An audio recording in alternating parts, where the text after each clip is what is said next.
សួស្តីបងប្អូនម្សិលមិញខ្ញុំបានឡើងបើកឡានធម្មតាក៏ប៉ុន្តែនៅពេលដែលខ្ញុំកំពុងតែចាក់សាំងទៅពេលបញ្ឆេះវិញគឺអត់ឆេះហើយមិនដឹងថាមូលហេតុអីហើយខ្ញុំក៏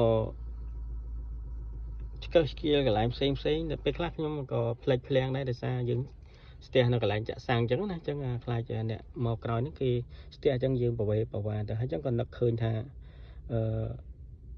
ដោតសោហ្នឹងជាមួយនឹងអានេះទៅក៏បានដេកឆេះទៅក៏ប៉ុន្តែខ្ញុំមិនដឹងថាតើមូលហេតុអីបានជាដេកអត់ឆេះតើតែយើងដោតសោហ្នឹង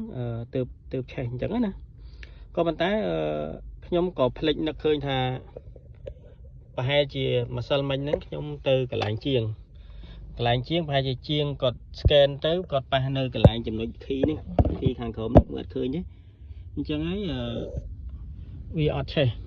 អញ្ចឹងក៏ថ្មីនេះខ្ញុំក៏មើល YouTube ទៅ